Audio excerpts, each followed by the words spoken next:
Jonas Lambert smirked as he gestured dismissively at me.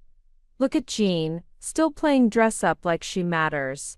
His friends erupted in laughter around the conference table. I smiled calmly. Of course he didn't know that Morrison Tech, the company paying his salary, was mine. By Thursday morning, his arrogance would crumble when security escorted him to my office, and he saw my name on the door. But let me start from the beginning, because the road to that moment was paved with months of careful planning, and a betrayal that cut deeper than any business deal ever could. Before we jump back in, tell us where you're tuning in from, and if this story touches you, make sure you're a subscriber, because tomorrow, I've saved something extra special for you. Tell us a duh. The fluorescent lights of Morrison Tech's 23rd floor cast harsh shadows across the conference room, as I sat quietly in the corner, notebook in hand, watching Jonas Lambert hold court like he owned the place. In a way, I suppose he thought he did. After all, he was the senior vice president of operations, the golden boy who'd been fast-tracked through promotions, the man everyone assumed would be running the company within 5 years. What none of them knew, what I'd worked very hard to keep secret, was that I already did run the company. Every single one of them. Jean-Claude, Jonas called out, his voice dripping with condescension as he turned to face me. The entire room fell silent, all eyes shifting to where I sat with my simple black dress and understated jewelry. Since you're here taking notes like some kind of intern, maybe you can enlighten us about the quarterly projections. A few snickers rippled through the room. Kevin Morrison, the head of marketing, was grinning like this was the most entertaining thing he'd seen all week. Tom Eaton from finance was practically vibrating with suppressed laughter. Even Clara Lambert, Jonas's wife and the human resources director, had that cruel smile playing at the corners of her mouth. I looked up from my notebook, meeting Jonas's gaze steadily. Which projections specifically were you hoping I'd address? Jonas's smirk widened. He was enjoying this, the way a cat enjoys toying with a mouse before the kill.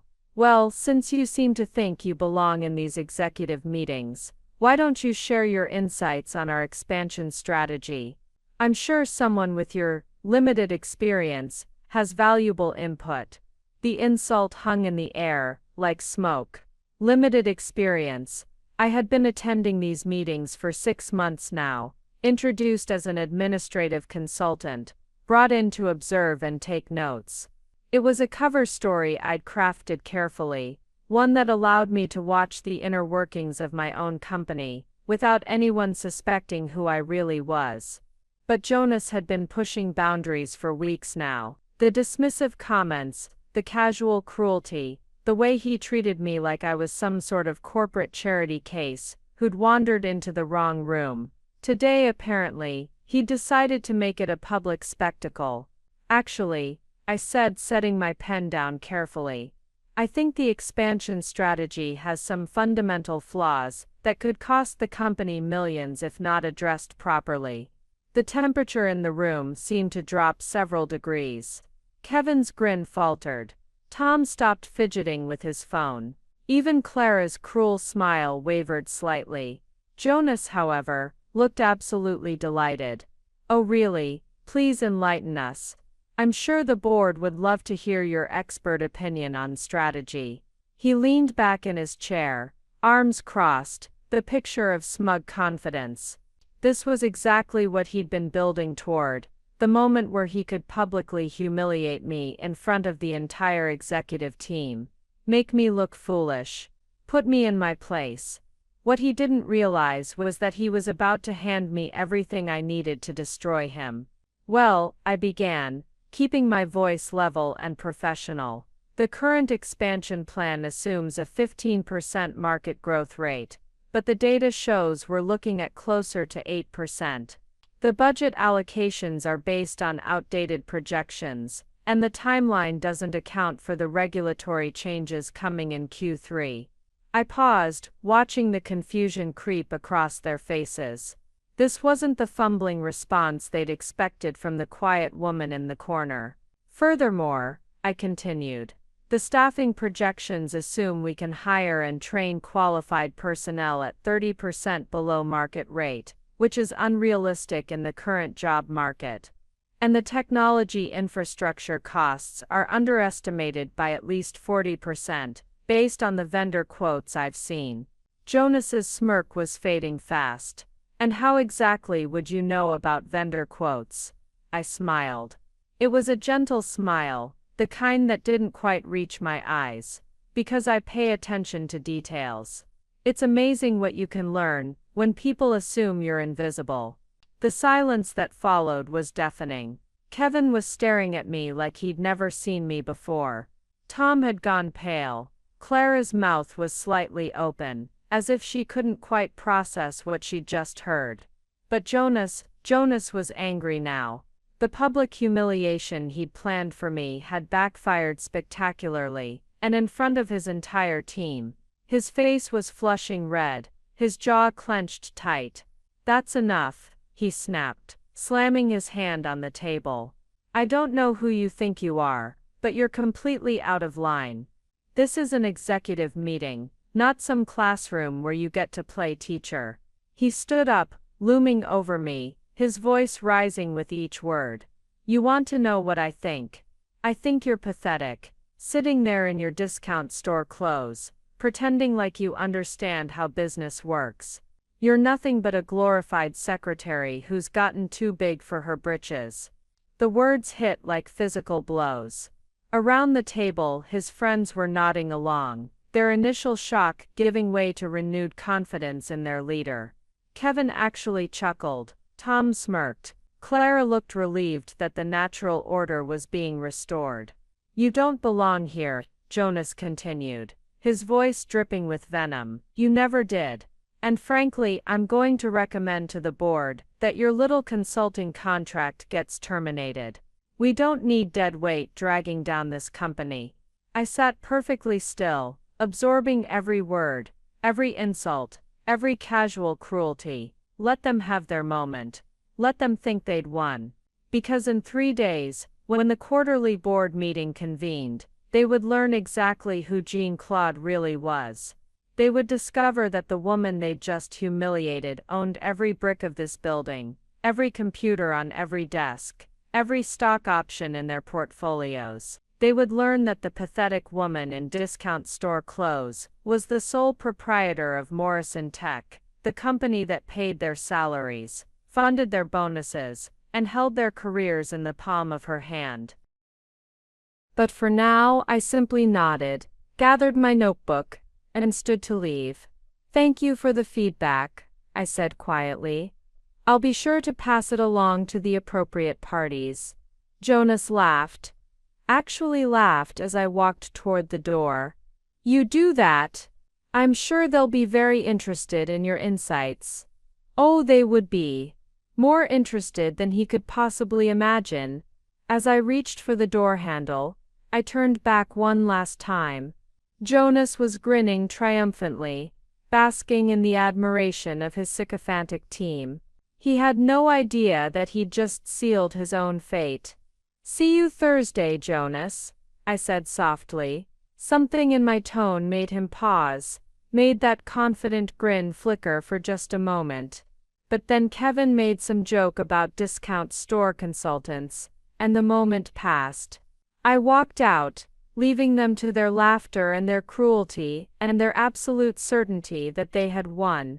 They had no idea the war had only just begun. The elevator ride to the parking garage felt endless, each floor marking another layer of memories I'd buried beneath months of careful planning. As the numbers descended, 20, 15, 10, I found myself thinking about the day I'd first walked into this building, not as Jean-Claude, the mysterious consultant, but as the 28-year-old entrepreneur who just signed the deed that made her the sole owner of Morrison Tech. That was 18 months ago, back when I still believed in the basic decency of people. Back when I thought that if you treated employees well, paid them fairly, and gave them opportunities to grow, they would respect the company and its mission. How naive I'd been. Preparing and narrating this story took us a lot of time, so if you are enjoying it, subscribe to our channel. It means a lot to us. Now back to the story. The elevator dinged softly as it reached the basement level. I stepped out, my heels echoing against the concrete walls as I walked toward my car, a modest Honda Civic that I'd deliberately chosen to maintain my cover. Jonas drove a BMW. Kevin had a Mercedes. Even Tom, who was supposedly just the finance director, had managed to afford a luxury SUV on his salary. My salary. The salary I paid them. I slid into the driver's seat and sat for a moment, letting the silence wash over me. In the quiet of the parking garage, I could finally drop the mask I'd been wearing for 6 months. The careful composure, the deferential posture, the way I made myself smaller and quieter so they wouldn't see me as a threat. Because the truth was, I had built Morrison Tech from nothing. Absolutely nothing.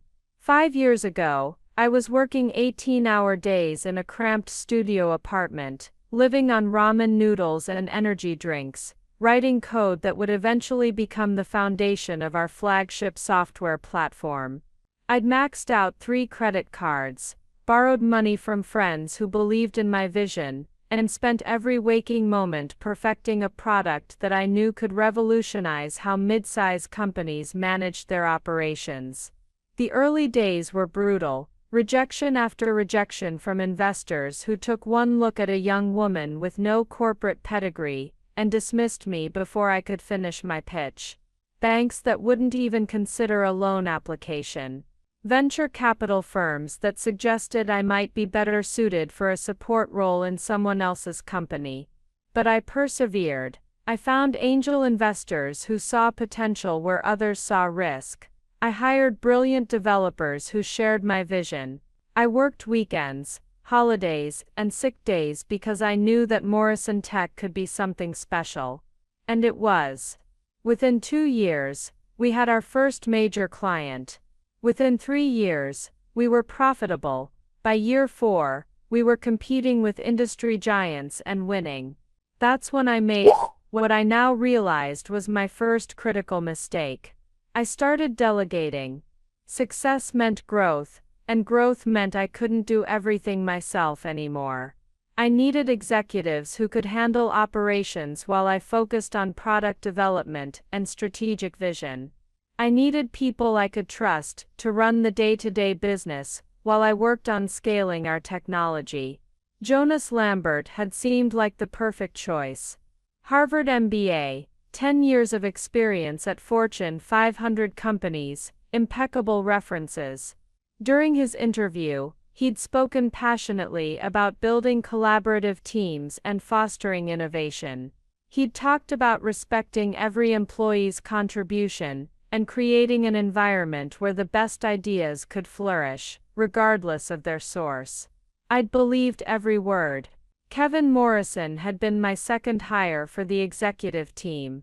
Northwestern graduate, impressive track record in marketing and brand development. He'd promised to help Morrison Tech establish itself as a thought leader in the industry. He'd spoken about integrity in communications and building authentic relationships with clients. Another mistake. Tom Eaton came next, recruited from a prestigious accounting firm, with promises of bringing world-class financial management to our growing company. He'd assured me that he understood the unique challenges facing tech startups and was committed to sustainable growth over quick profits. The biggest mistake of all. But the betrayal that cut deepest was Clara Lambert. Jonas's wife, yes, but also someone I'd considered a friend. I'd hired her as HR director, after we'd met at a Women in Business networking event. She'd talked about creating inclusive workplaces and supporting other women in leadership. When she'd mentioned that her husband was looking for new opportunities, I'd seen it as a perfect fit. A power couple, who could help Morrison Tech reach the next level. I'd trusted them, all of them. I'd given them generous salaries, comprehensive benefits, stock options that would make them wealthy when we eventually went public. I'd treated them as partners, not just employees. And slowly, systematically, they'd begun to push me out of my own company. It started small. Jonas would schedule important meetings during times when I was traveling for client presentations. Kevin would make strategic decisions without consulting me, then present them as fate's accomplice. Tom would question every expense I approved, while rubber-stamping lavish purchases for the executive team. Clara was perhaps the most insidious. She'd begun subtly undermining my authority by expressing concerns about my management style to other employees. She'd suggest that perhaps I was too emotionally invested in certain decisions, that maybe I needed to step back and let the experienced executives handle things. The final straw had come 6 months ago. During what was supposed to be a routine board meeting, Jonas had stood up and delivered a presentation about organizational restructuring that essentially removed me from all operational oversight. I would retain the title of CEO, he'd explained, but the company needed professional management to reach its full potential. The board, composed of the early investors who'd believed in my vision, had approved the plan unanimously. They trusted Jonas's credentials more than my instincts. They saw his Harvard MBA, and assumed it trumped my intimate knowledge of the company I'd built from scratch.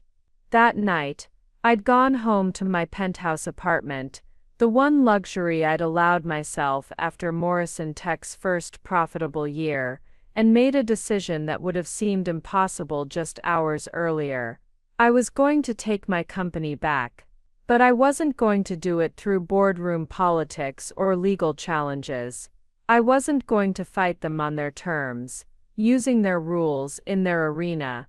I was going to do something much more elegant, much more devastating. I was going to show them exactly who they were dealing with. The consultant cover story had been brilliant, if I said so myself.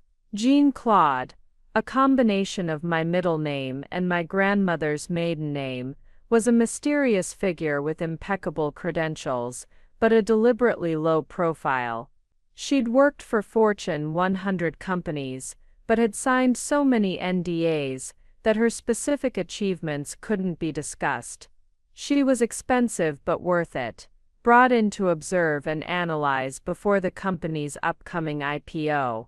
The executive team had accepted the story because it stroked their egos. Of course, Morrison Tech was important enough to warrant high-level consulting. Of course, they were impressive enough to be studied by someone with Jean-Claude's supposed background. For 6 months, I'd sat in their meetings, listened to their conversations, watched them make decisions about my company while treating me like an invisible secretary. I documented every casual cruelty, every moment of disrespect, every instance where they'd revealed their true contempt for the woman who'd given them everything they had.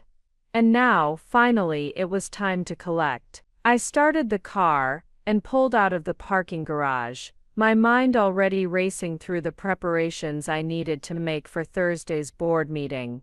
Jonas thought he'd humiliated me today. He thought he'd put me in my place, reminded me of my proper position in the hierarchy he'd constructed around my own company. He had no idea that his pathetic target owned every single thing he thought made him powerful. But he was about to learn. I pulled into my apartment building's parking garage 30 minutes later, but instead of going upstairs, I sat in my car and opened my laptop. The building's Wi-Fi reached the lower levels, and I had work to do. Real work, not the carefully orchestrated performance I'd been putting on at Morrison Tech. My fingers flew across the keyboard as I accessed the company's internal systems I'd designed, systems that recognized my administrative access, even under my Jean-Claude identity. What I found made my stomach clench with a familiar mixture of rage and determination. Jonas hadn't wasted any time. There in the digital paper trail of Morrison Tech's executive communications was an email thread that had started less than an hour after I'd left the conference room. The subject line read, "Consultant situation action required." I clicked it open, my jaw tightening as I read Jonas's message to the executive team. "After today's incident with the Claude woman, I think we need to move quickly to address this situation. She's clearly overstepped her boundaries and seems to have some delusional ideas about her role here. I'm recommending we terminate her contract immediately and bring in someone more appropriate for our needs. I have someone in mind who would be a much better fit. Let's discuss first thing tomorrow." Kevin had replied within minutes. "Agreed." She was completely out of line.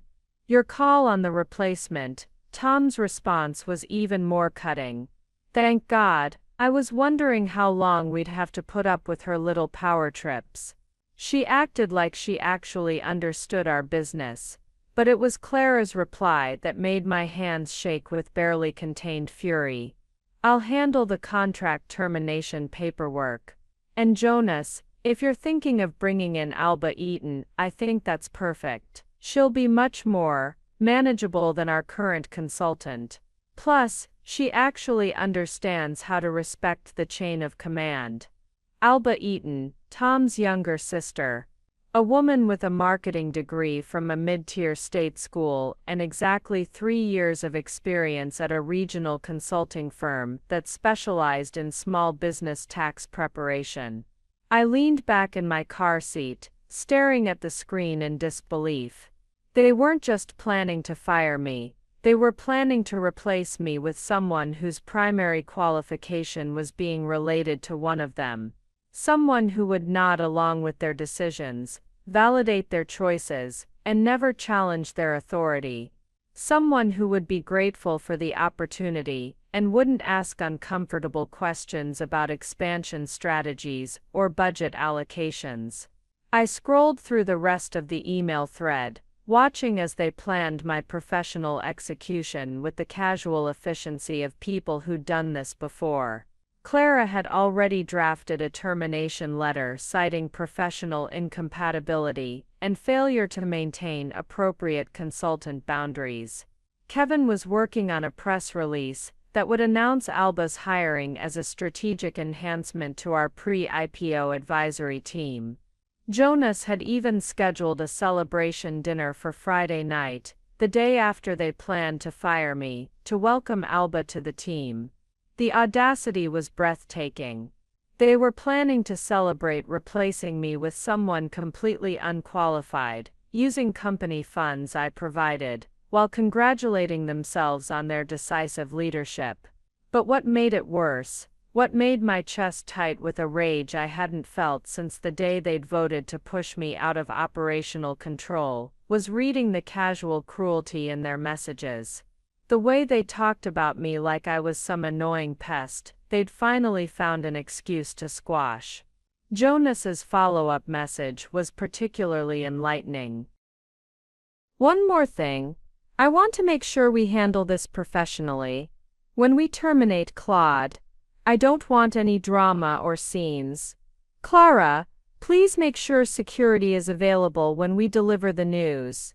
Based on her behavior today, I wouldn't put it past her to become unstable. We need to protect ourselves and our reputation." Security. They were planning to have security escort me out of my own building. I closed the laptop and sat in the silence of the parking garage, processing what I'd just read. For 6 months, I'd watched them disrespect me, dismiss my contributions, and treat me like an irrelevant observer. But this was different. This wasn't just professional disregard, this was personal malice. They enjoyed humiliating me. They got satisfaction from putting me in my place, from reminding me that I was nothing more than a disposable service provider who could be replaced on a whim. Jonas, in particular, seemed to relish the power dynamic. The way he'd spoken to me in that conference room, the deliberate cruelty in his voice when he'd called me pathetic, that wasn't just professional dismissal. that was someone who enjoyed inflicting pain on people he perceived as beneath him. And now he was planning to fire me with security present, as if I were some kind of threat to be managed rather than a professional to be respected. I thought about Alba Eaton, Tom's sister, who would be sitting in that conference room next week, nodding along with their brilliant strategies while they congratulated themselves on upgrading their consultant. Alba, who would smile prettily and defer to their expertise, who would never challenge their assumptions or point out their mistakes. Alba, who would watch Morrison Tech make the same catastrophic errors I'd been trying to prevent, and who would say nothing because she wouldn't even recognize the problems. The irony was almost poetic. They were so eager to get rid of me, that they were willing to replace expert analysis with incompetent validation. They preferred comfortable lies to uncomfortable truths, even when those truths could save their careers, because that's what they didn't understand about the expansion strategy I'd criticized. The flaws I'd pointed out weren't just academic observations, they were genuine threats to the company's stability. The budget miscalculations, the unrealistic staffing projections, the underestimated infrastructure costs, those weren't minor issues that could be smoothed over with optimistic thinking. They were the kind of mistakes that could bankrupt a company.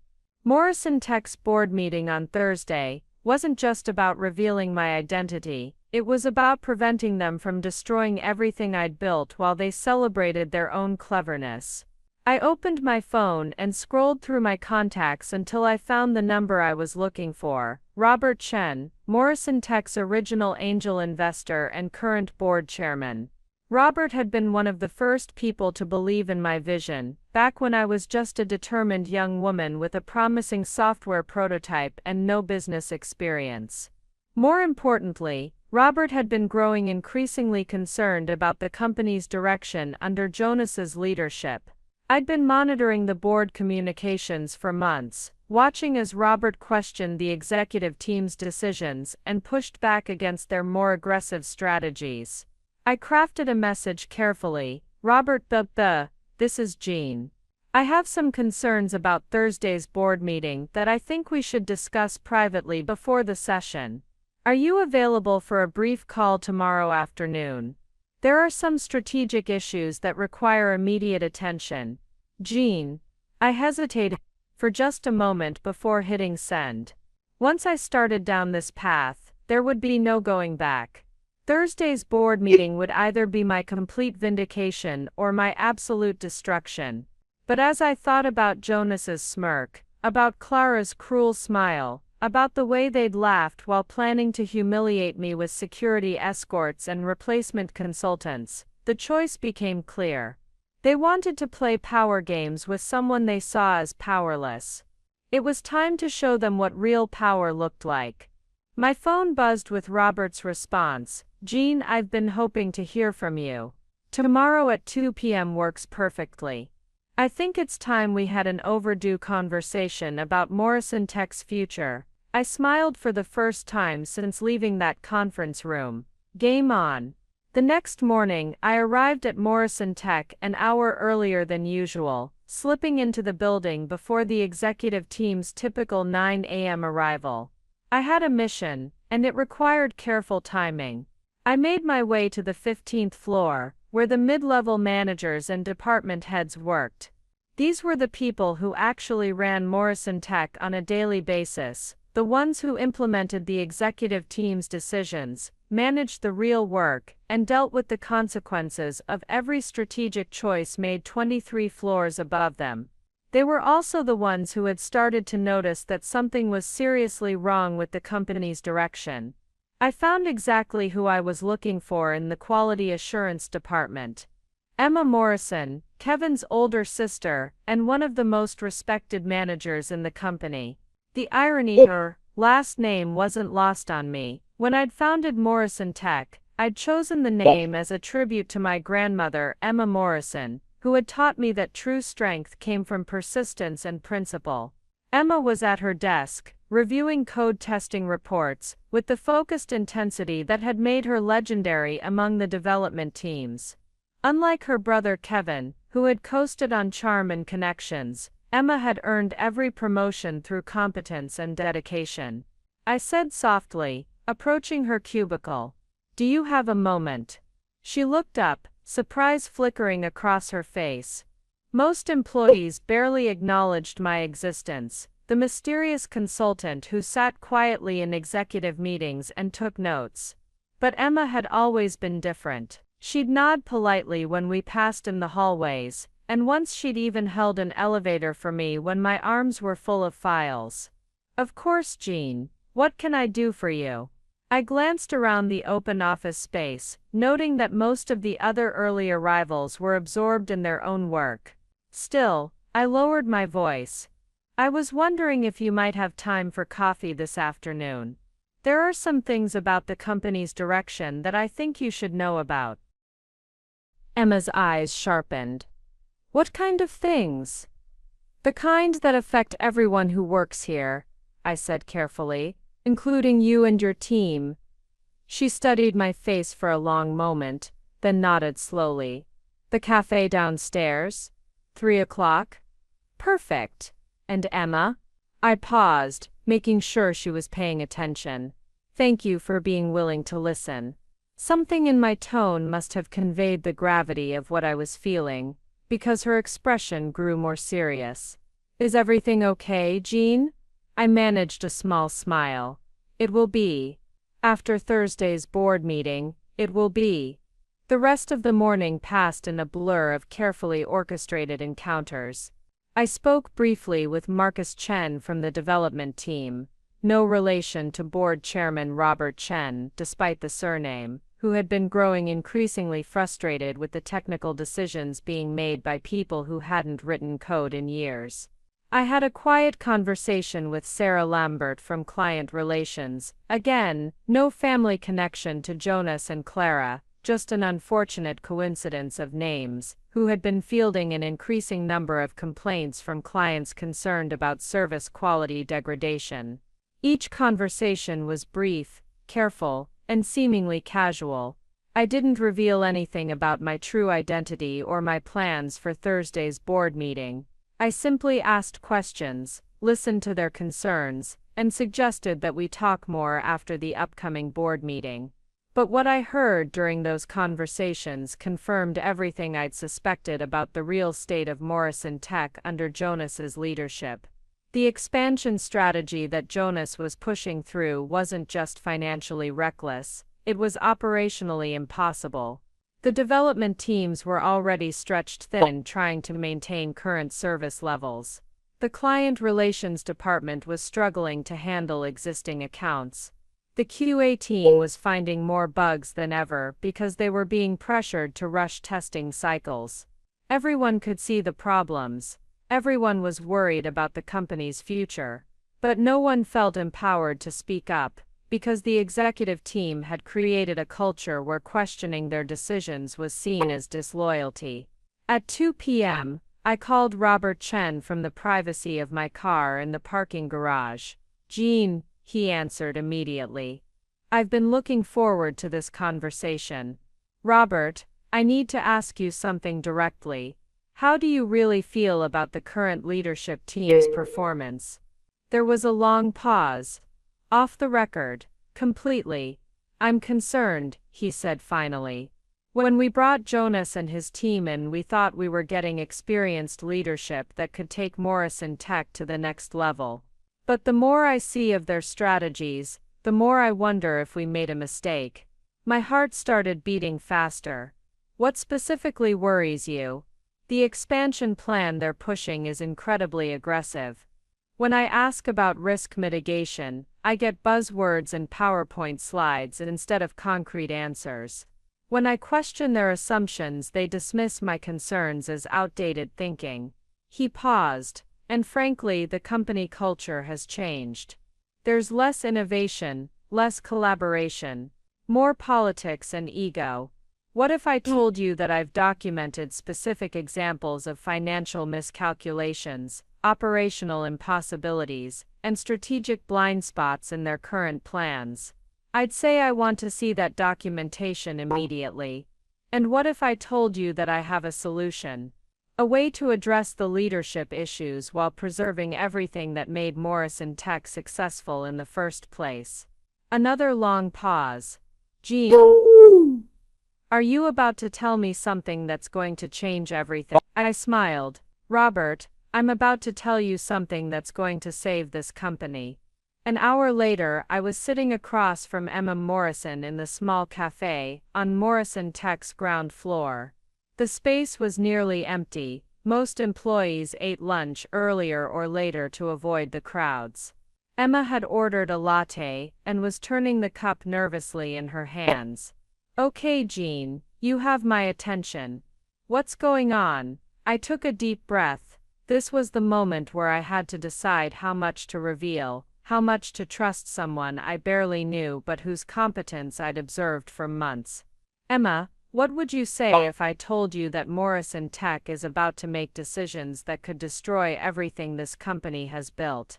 Her eyes widened. I'd say that matches what I've been seeing from my level.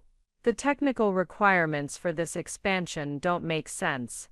We don't have the infrastructure, we don't have the personnel, and we don't have the quality control systems to support what they're planning. And if you tried to raise those concerns with the executive team, she laughed bitterly.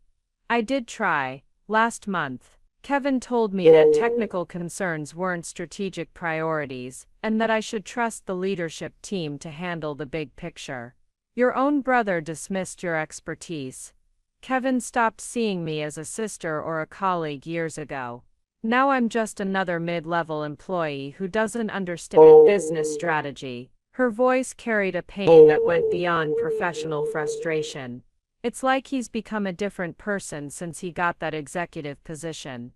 I leaned forward. Emma, what if I told you that there's going to be a board meeting on Thursday that could change everything? That there's a possibility the current leadership structure might be reconsidered? She stared at me. How could you possibly know that? Because I've been documenting everything. Every strategic mistake, every operational oversight, every financial miscalculation. And I'm not the only one who's been paying attention. Emma set down her coffee cup, her hands steadier now. Who are you, Gene? Really? I met her gaze steadily. I'm someone who cares about this company more than you can imagine. Someone who's been watching talented people like you get dismissed and ignored by people who think credentials matter more than competence. And after Thursday's board meeting, after Thursday, I think you'll find that Morrison Tech remembers what made it successful in the first place. That technical expertise matters. That employee input is valued. That the people who do the actual work have voices worth hearing. Emma nodded slowly. And what do you need from me? Just be ready, I said. Be ready to speak up when you're asked for your honest assessment of the company's direction. Be ready to tell the truth about what you've observed, what you've experienced, and what you think needs to change. I can do that. And Emma, when all of this is over, when the dust settles, I want you to know that your dedication hasn't gone unnoticed. Your competence hasn't been invisible. There are people who see your value even if your brother doesn't. For the first time since I'd known her, Emma Morrison smiled with genuine hope. Thank you, Gene. For whatever you're doing, whoever you really are, thank you. As I walked back to the elevator, I felt something I hadn't experienced in months, the satisfaction of building alliances instead of enduring isolation. Tomorrow was Wednesday. Thursday was the board meeting, and by Friday, Morrison Tech would either be saved or lost forever. Wednesday morning arrived with the kind of crisp autumn air that should have felt invigorating, but instead felt ominous. As I walked through Morrison Tech's lobby, I noticed something different in the atmosphere, a tension that seemed to crackle through the usual morning routine of employees getting coffee and checking emails. I soon discovered why. The elevator was more crowded than usual, and I found myself pressed against the back wall, listening to fragments of hushed conversations that made my blood run cold. Heard they're firing the consultant today. About time, honestly. She was getting way too big for her britches. Jonas called an all-hands meeting for this afternoon.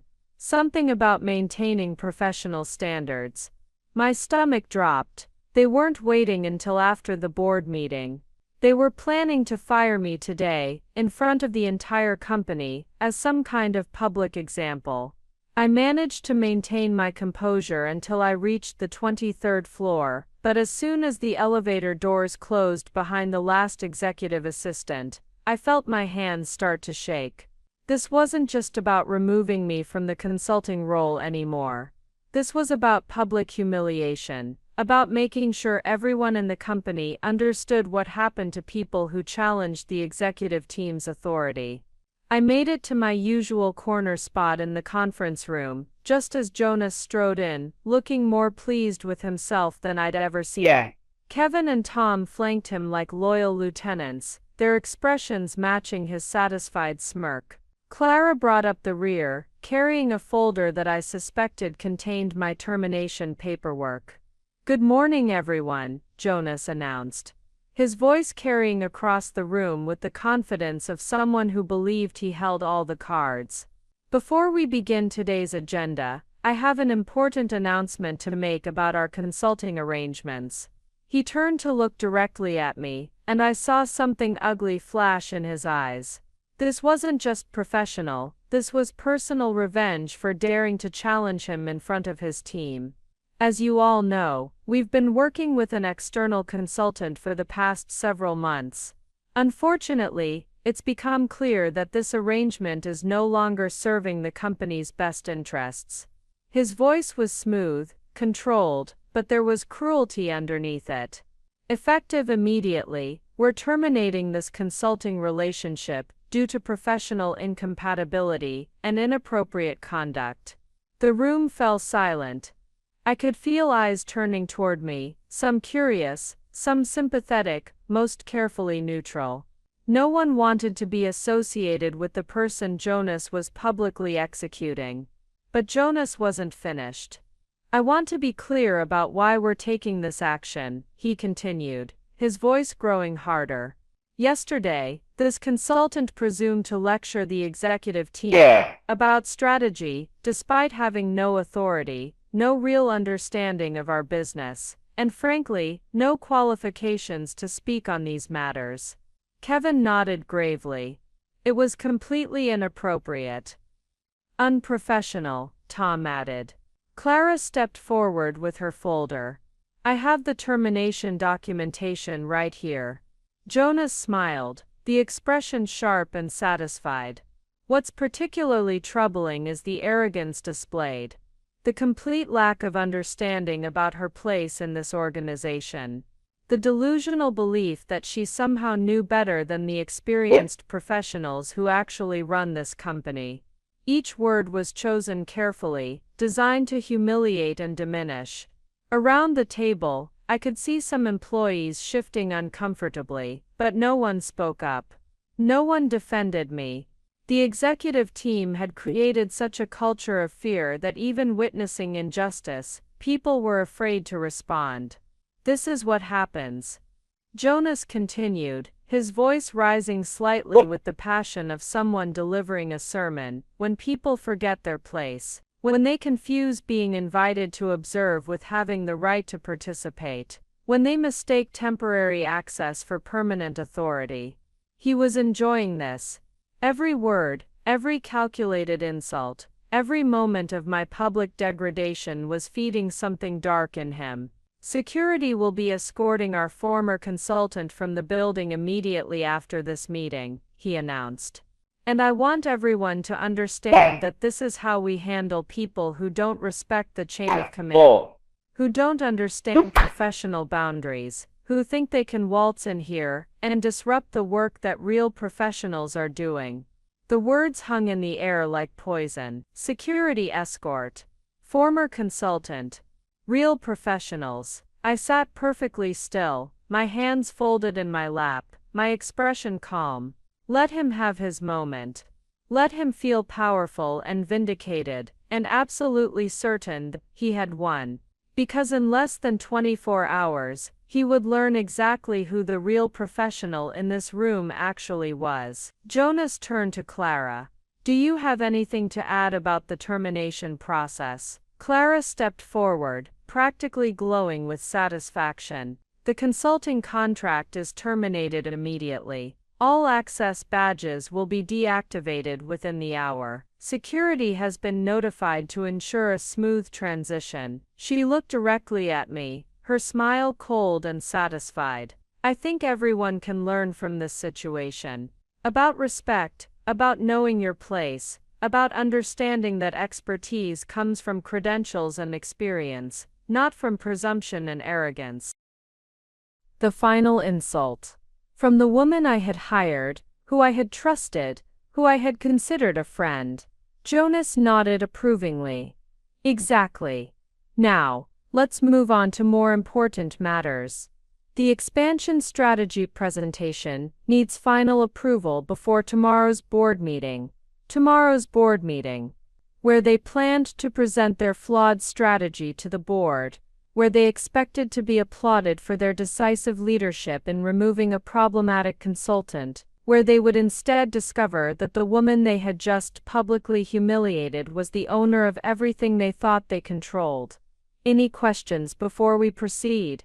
Jonas asked, his tone making it clear that questions were not actually welcome.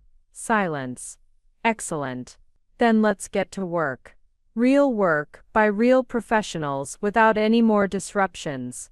I stood up slowly, gathering my notebook and pen with careful deliberation. Every eye in the room was on me, watching to see if I would break, if I would argue, if I would give them the satisfaction of seeing me crumble under their collective contempt. Instead, I smiled.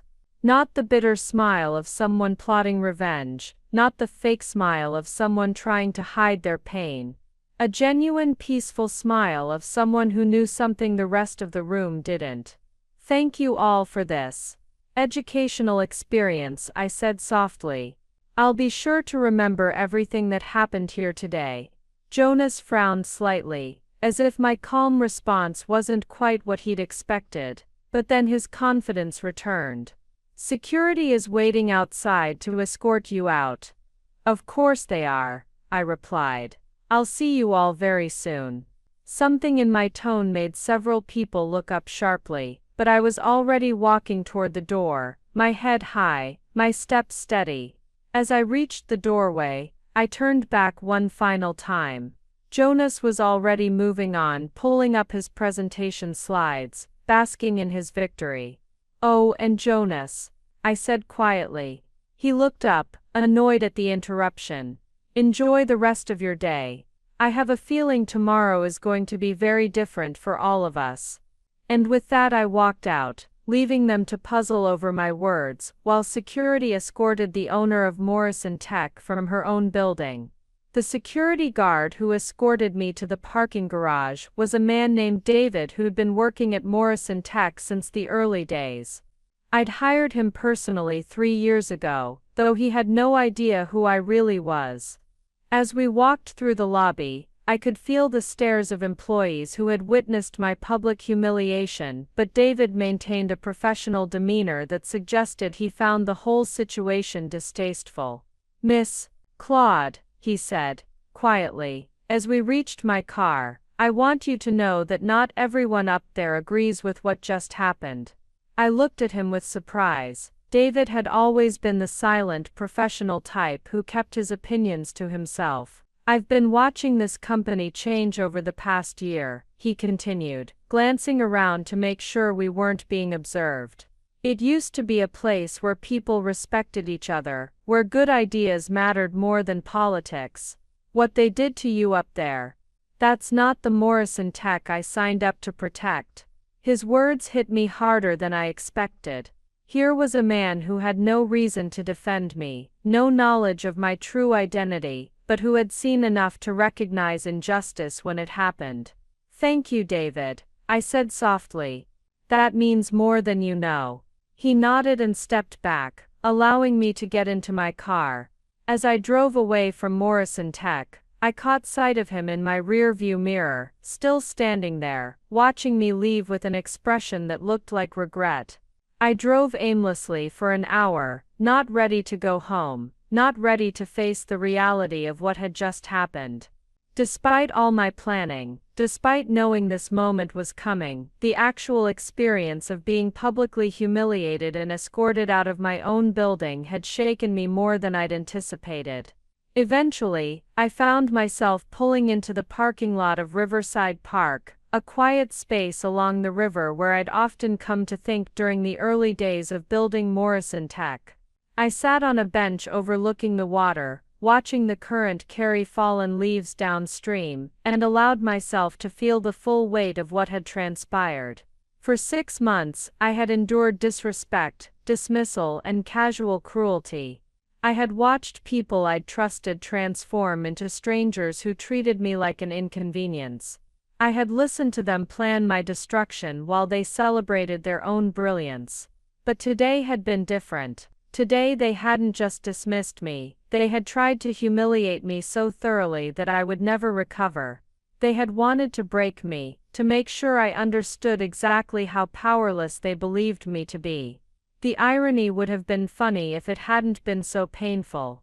My phone buzzed with a text message. Robert Chen, Jean. I heard about what happened today. Are you all right? We still have our meeting tomorrow, correct? I stared at the message, feeling something shift inside me. Yesterday, I had been planning to reveal my identity as a strategic move to save the company. Today it had become something more personal, a reckoning that was long overdue.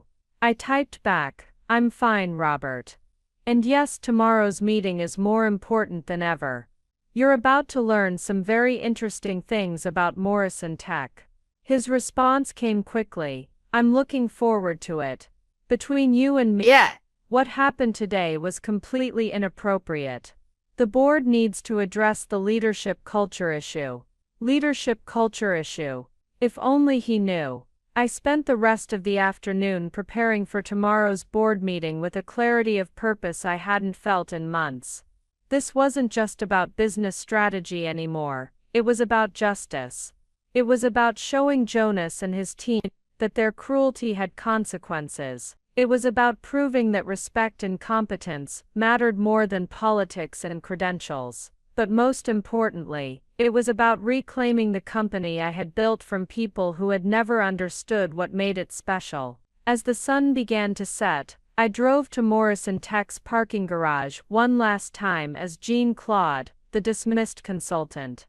Tomorrow, I would return as the owner, and nothing would ever be the same. I sat in my car for a few minutes, looking up at the building that represented 5 years of my life's work.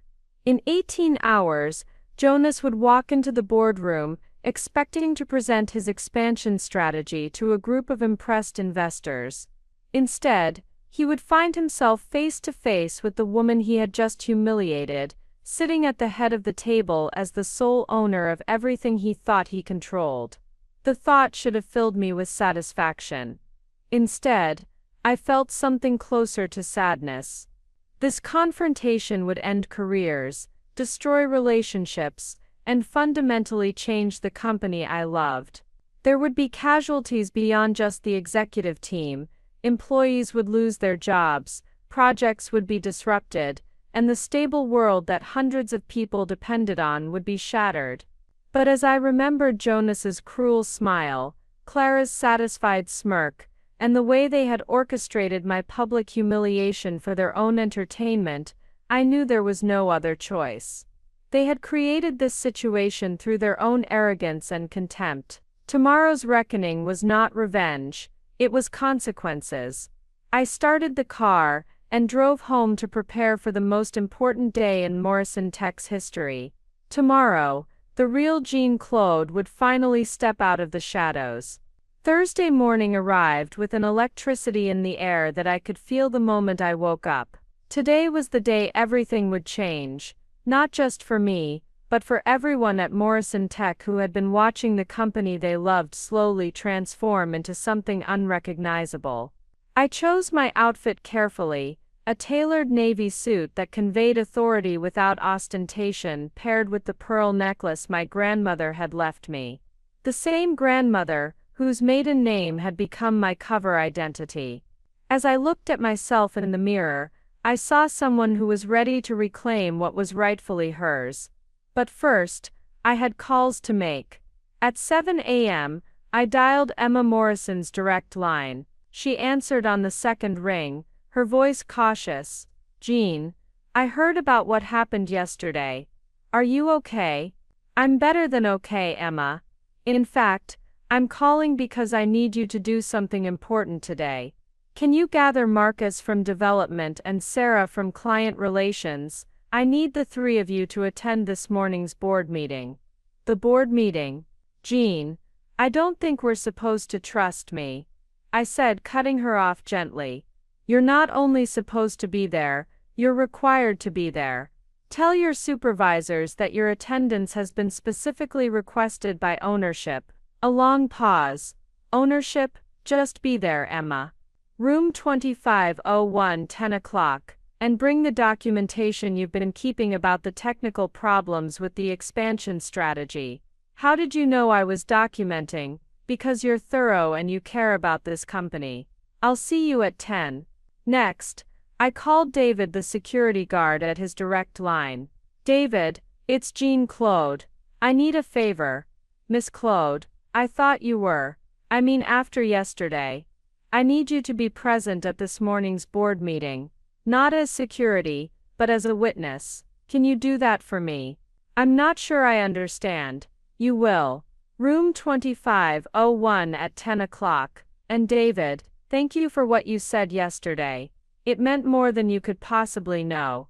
By 8 a.m., I was in my car, driving toward Morrison Tech for what would either be my greatest triumph or my most spectacular failure. As I pulled into the executive parking garage, using the key card that had never been deactivated from my original CEO access, I felt a calmness settle over me that I hadn't experienced in months. I took the private elevator to the 25th floor, bypassing the floors where Jonas and his team were undoubtedly preparing their presentation. The boardroom was empty when I arrived, exactly as I'd expected.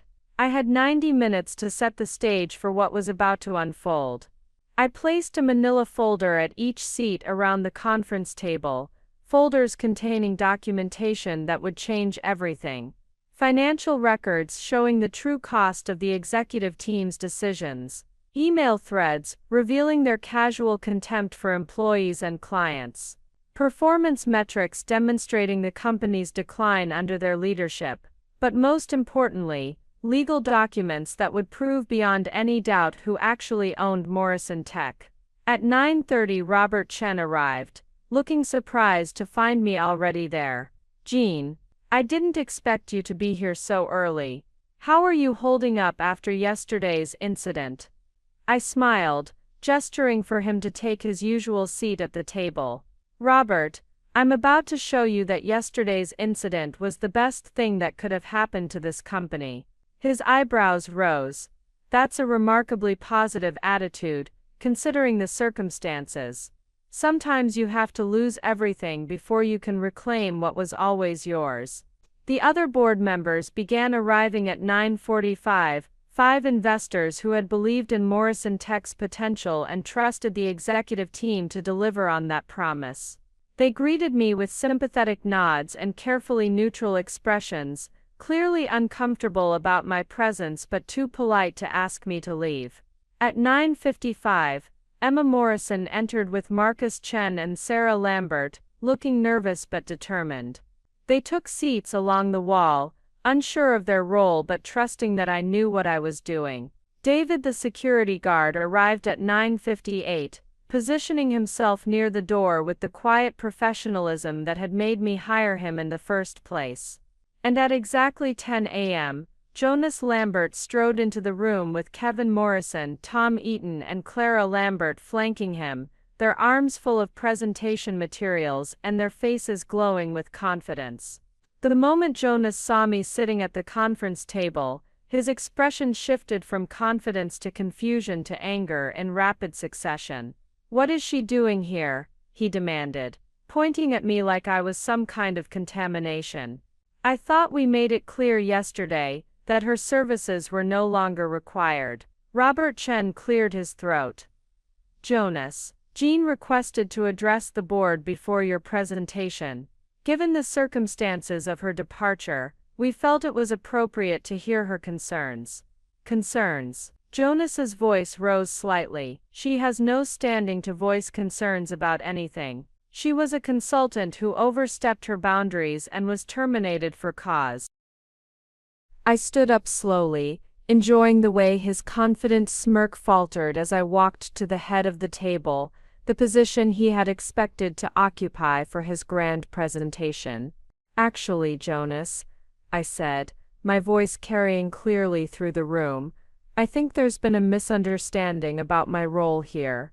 I opened the folder in front of Robert Chen's seat and watched his face as he began to read the documents inside. "You see, for the past 6 months, I haven't been just a consultant observing Morrison Tech's operations." I paused, meeting Jonas's increasingly confused gaze. "I've been the owner, watching you run my company." The silence that followed was absolute. Robert Chen's face had gone pale as he stared at the ownership documents in front of him. The other board members were frantically opening their own folders, their expressions shifting from confusion to shock to understanding. Jonas was frozen in place, his mouth slightly open, his presentation materials suddenly forgotten in his hands. "Ladies and gentlemen," I continued, my voice steady and clear, "allow me to properly introduce myself. My name is Jean Morrison Claude. I am the founder, CEO, and sole owner of Morrison Tech." Emma Morrison gasped audibly. Marcus and Sarah were staring at me with expressions of complete amazement. David the security guard was smiling, actually smiling, for the first time since I'd known him. But it was Jonas's face that I focused on as the full impact of my words sank in. The arrogance was gone, the smirk had vanished. In its place was a growing horror as he realized exactly what he had done. He had called the owner of the company pathetic. He had publicly humiliated his own boss. He had fired the woman who signed his paychecks and planned to celebrate her departure. "Now then," I said, settling into my chair at the head of the table, "shall we discuss the real state of Morrison Tech?" The silence in the boardroom stretched for what felt like an eternity but was probably only 30 seconds. I could see the gears turning in everyone's minds as they processed what I had just revealed. Robert Chen was the first to recover, his business instincts kicking in as he began to understand the full scope of what had been happening.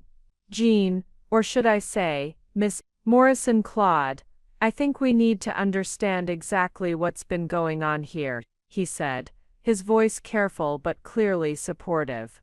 "Are you telling us that you've been operating undercover in your own company for 6 months? I nodded, my gaze sweeping across the room. "That's exactly what I'm telling you. After the executive team effectively removed me from operational control 18 months ago, I decided to take a different approach to understanding what was really happening at Morrison Tech." Jonas finally found his voice, though it came out as more of a croak. This is impossible. You can't be the owner. We have contracts, we have authority, you have authority that I delegated to you." I interrupted, my tone still calm but carrying an edge of steel. "Authority that was contingent on you acting in the company's best interests. Authority that you have systematically abused." I opened my own folder and pulled out a document that made Jonas's face go white. "This is the original organizational restructuring agreement that you presented to the board 18 months ago. The one that supposedly gave you operational control while I retained the CEO title." I held up the document so everyone could see it. "What you may not have noticed, Jonas, is the clause on page 12 that allows me to revoke this delegation of authority at any time if I determine that the leadership team is acting against the company's interests. Clara Lambert, who had been silent up to this point, suddenly spoke up. You can't just, there are procedures, there are proper channels, Clara, I said, turning to face the woman I had once considered a friend. You mean the HR procedures that you helped design? The ones that conveniently make it nearly impossible for employees to challenge executive decisions. I pulled out another document. This is a compilation of complaints that have been filed with HR over the past year. Complaints about the toxic work environment, about executive decisions that contradict technical expertise, about the systematic dismissal of employee concerns. Every single one was dismissed without investigation. Emma Morrison was staring at me with an expression of awe mixed with vindication. That's why you asked me all those questions. You already knew what we were dealing with. I knew some of it, I admitted. But I needed to see the full extent of how the culture had changed. I needed to understand whether the problems were systemic or isolated.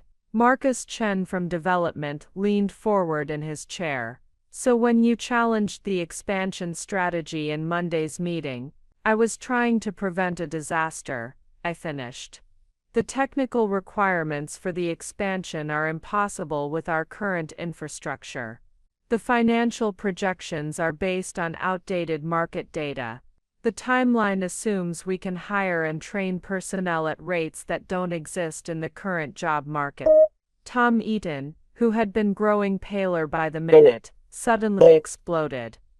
This is insane. You can't just spy on your own executives and then ambush us in a board meeting. I looked at him with the patience one might show a child having a tantrum. Tom, I've been documenting every decision, every email, every meeting where you and your colleagues discussed company business, including the conversations where you referred to employees as dead weight and clients as cash cows to be milked. The board members were now fully engaged, leaning forward and taking notes as the full picture of the executive team's behavior became clear. Robert Chen spoke up again.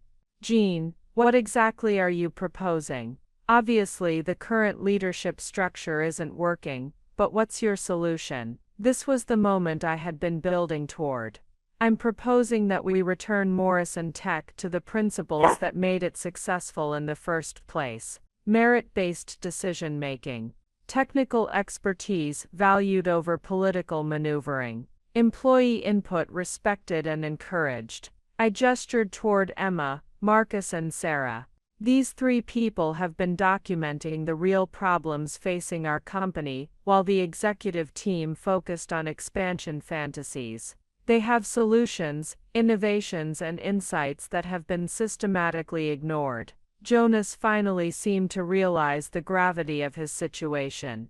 Wait, you can't just, we have contracts, we have employment agreements. You have employment agreements that include termination clauses for failure to perform duties in accordance with company values, I said, matter-of-factly.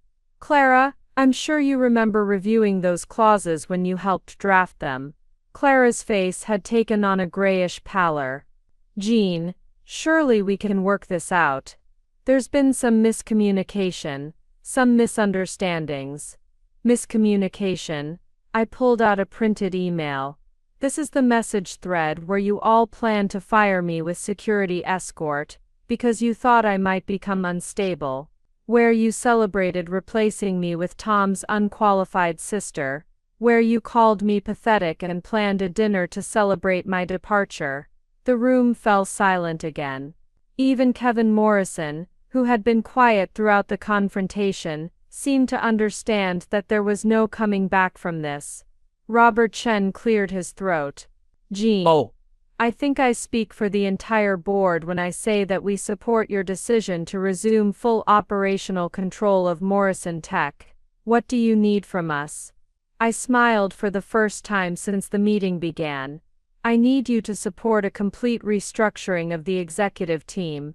I need you to approve new leadership positions for people who have actually demonstrated competence and commitment to the company's success. I looked directly at Emma. I'm offering you the position of Chief Technology Officer.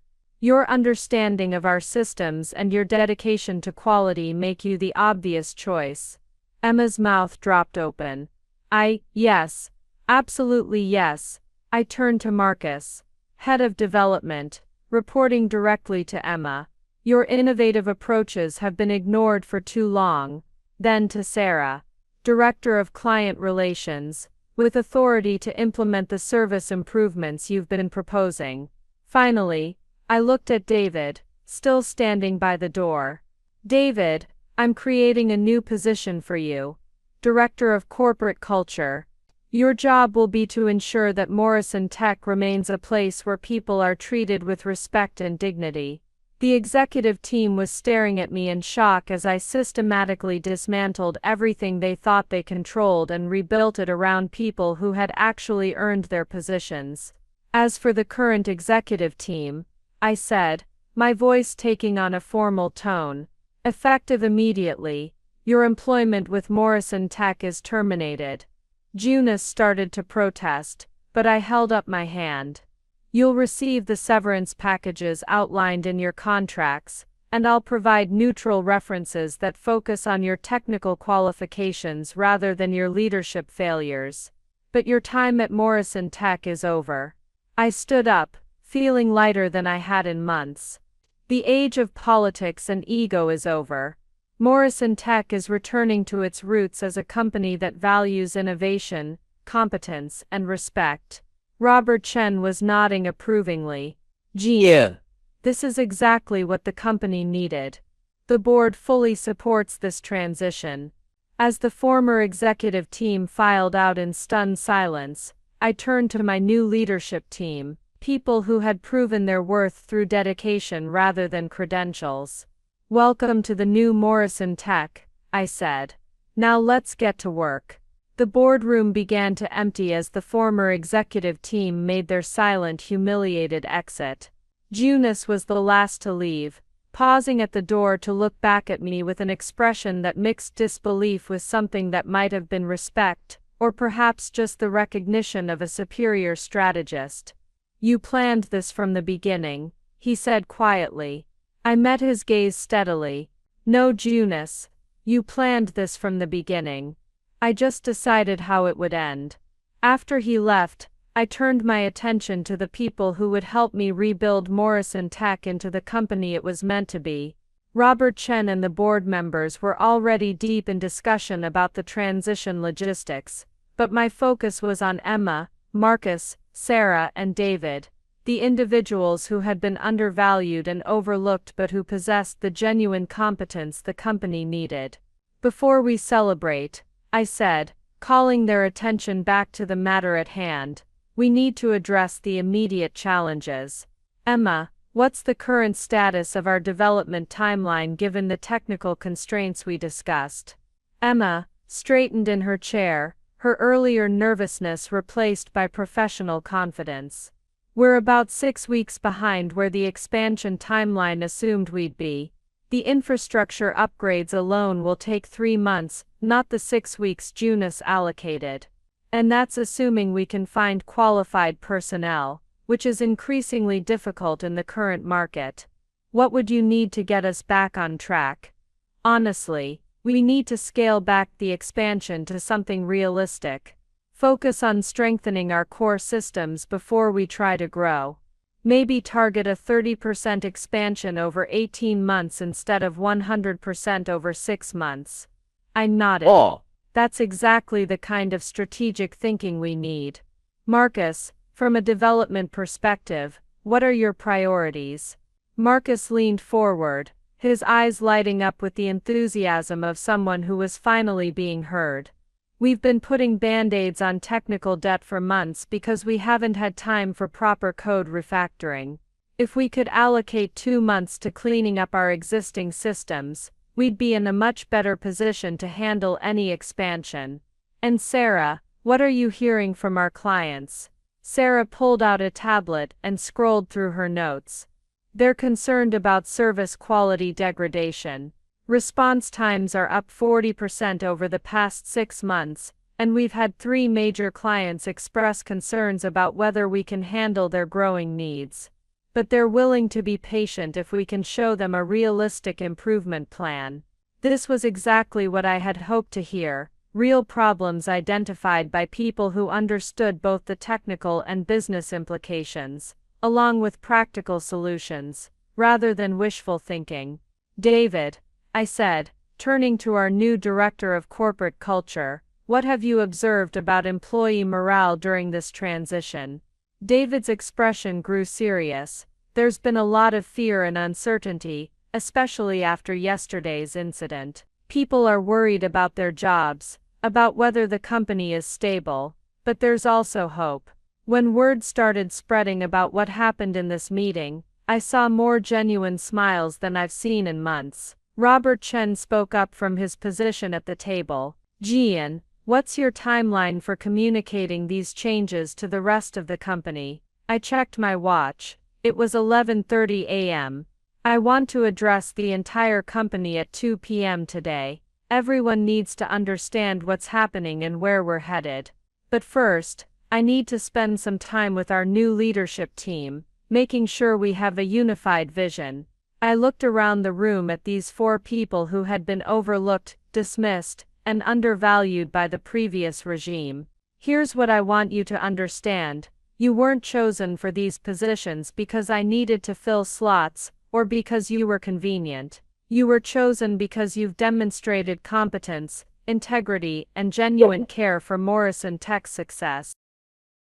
Emma nodded slowly. What about the people who supported Jonas and his team? There are going to be employees who bought into their vision, who might resist these changes. That's a fair concern, I acknowledged.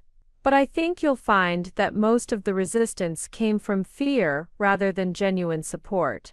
When people see that their expertise is valued, that their concerns are heard, that they're treated with respect rather than condescension, most will adapt quickly. Marcus raised his hand slightly. What about the expansion strategy? Do we abandon it completely, or do we try to salvage parts of it? We redesign it based on reality rather than wishful thinking, I said. Emma's timeline makes sense. Your focus on technical debt is exactly right. Sarah's client feedback tells us we need to strengthen our foundation before we build higher. I stood up and walked to the whiteboard at the front of the room. Let me show you what I learned during my 6 months as an observer. I began sketching out an organizational chart that reflected the realities I'd witnessed, rather than the hierarchies that existed on paper. This is how decisions actually got made under the previous system. Notice how the people doing the work had no input into the strategic planning. The new leadership team studied the diagram, nodding as they recognized the dysfunction they'd lived with for months. Now here's how we're going to restructure. I drew a new chart, one that showed clear lines of communication between technical teams and strategic planning. Your departments will have direct input into business strategy. Your expertise will drive our decisions, not the other way around. David was taking notes rapidly. This is going to require a significant culture shift. People have gotten used to being told what to do, rather than being asked what should be done. Which is exactly why your role is so important, I replied. We need to rebuild trust, restore communication, and remind people why they came to work for Morrison Tech in the first place. Robert Chen checked his own watch. Jean, you mentioned wanting to address the company at 2 p.m. What message do you want to send? I set down the marker and turned back to face the group. The message is simple. Morrison Tech is returning to its founding principles. Merit matters. Expertise is valued. Innovation is encouraged. And every person in this company has a voice that deserves to be heard. Emma was smiling now, a genuine expression of hope and excitement. When do we start? I looked around the room at these 4 people who would help me rebuild everything that had been damaged, and felt something I hadn't experienced in months. Genuine optimism about Morrison Tech's future. "We start right now," I said.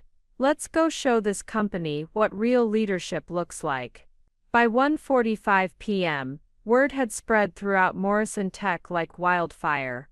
I could see it in the faces of employees as I walked through the floors with my new leadership team, a mixture of curiosity, hope, and barely contained excitement. The whispers followed us through the hallways.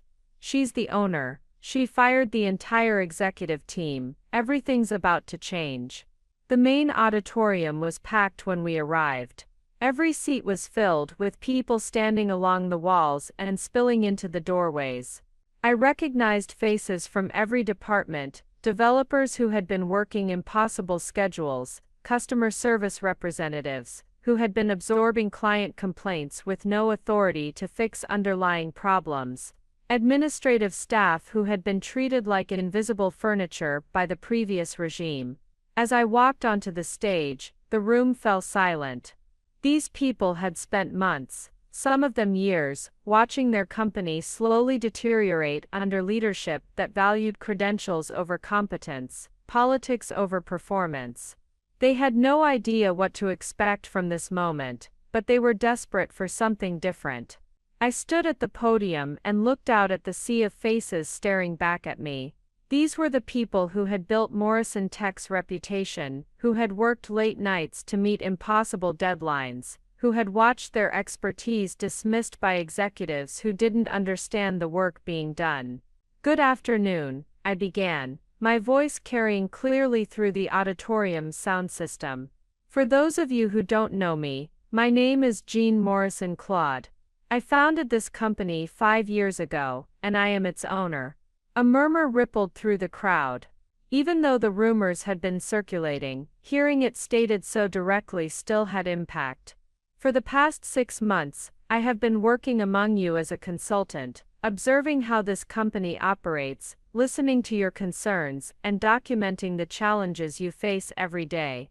What I discovered was both heartbreaking and infuriating." I paused, letting that sink in before continuing. "I discovered that talented, dedicated professionals were being ignored while incompetent executives made decisions that undermined everything you worked to build.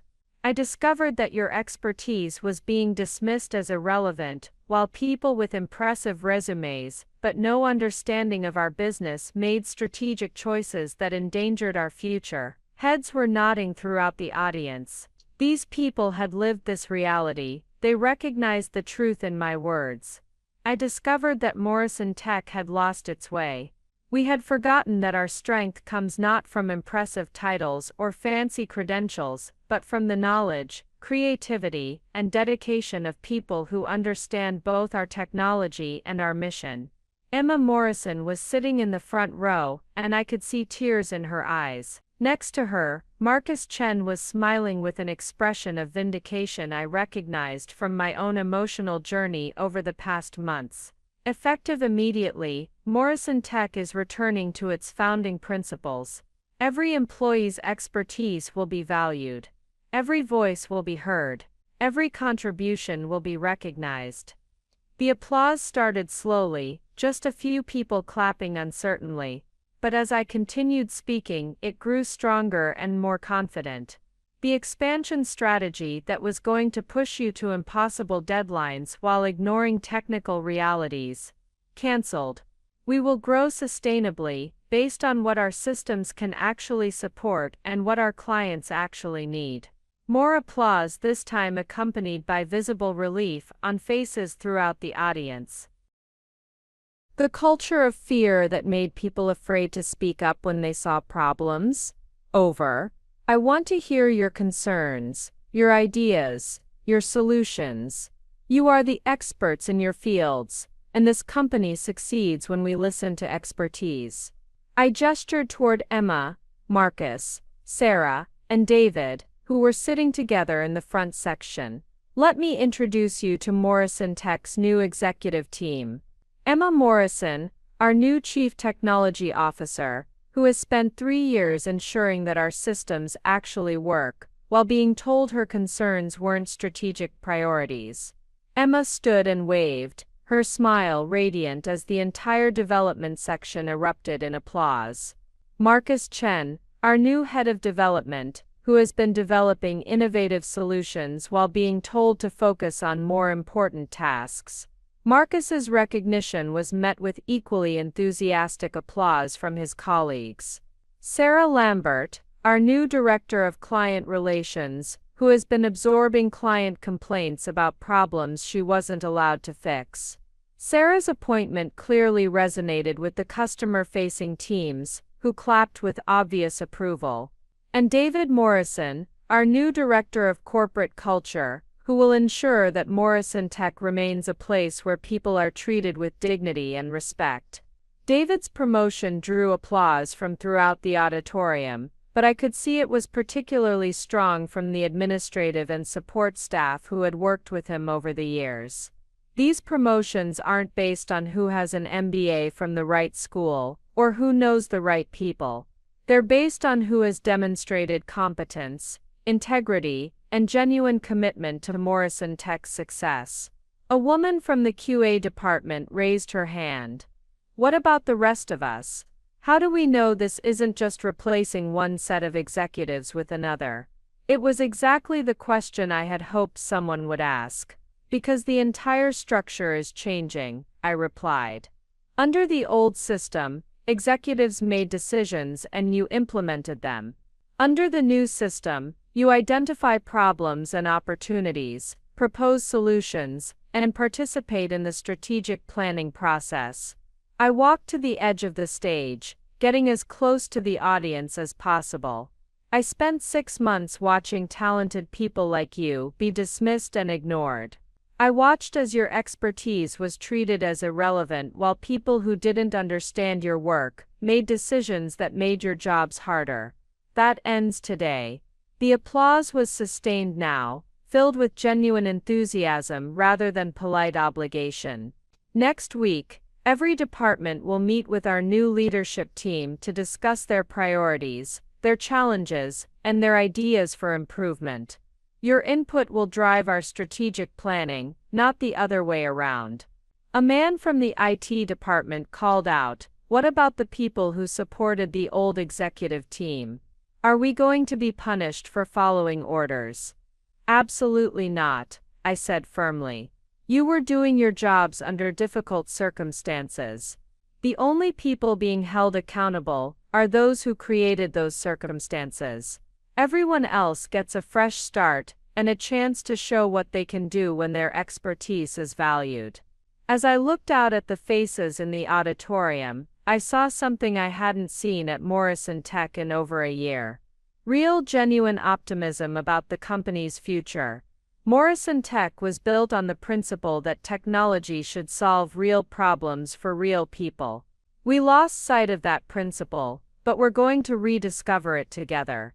I smiled, feeling lighter than I had since the day I first signed the lease on this building. Welcome to the new Morrison Tech. Let's get back to changing the world. The standing ovation lasted for 5 full minutes. 3 days after my address to the company, I was in my office, my real office, with my name on the door and my original furniture restored, when my assistant knocked and entered with an expression of concern. "Miss Claude, there's a problem. Jonas Lambert is in the lobby demanding to see you. He says he has something important to discuss about the transition." I set down the quarterly report I'd been reviewing and checked my watch. It was 6:30 p.m. on a Friday. Well past normal business hours. Most of the building was empty except for security and a few dedicated employees working late. Did he say what he wanted to discuss? No, but he seems agitated. Security asked if they should escort him out, but he insists he has legal grounds to be here. Legal grounds.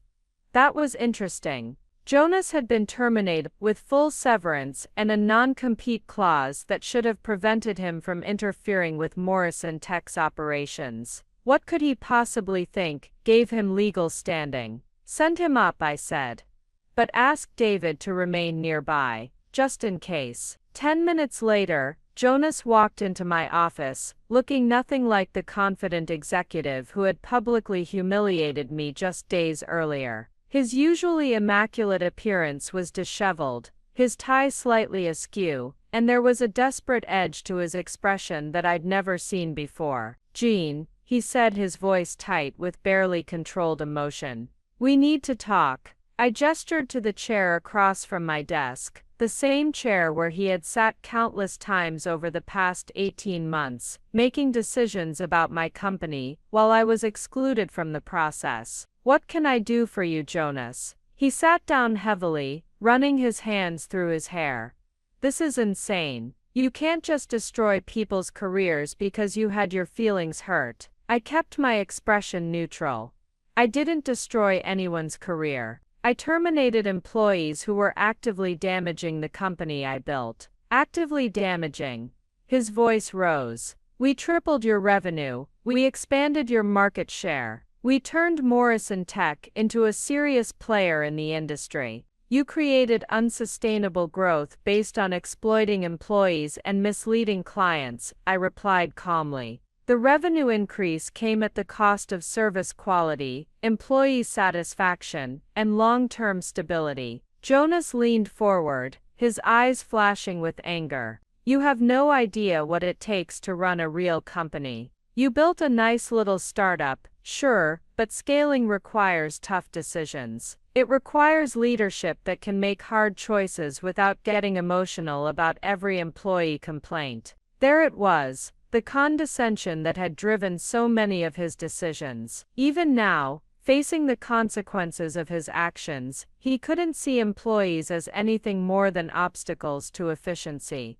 "Jonas, why are you here? Your severance package was generous. Your non-disclosure agreement protects your reputation, and your non-compete clause expires in 6 months. What more do you want?" He was quiet for a long moment, and when he spoke again, his voice was different, smaller, more vulnerable.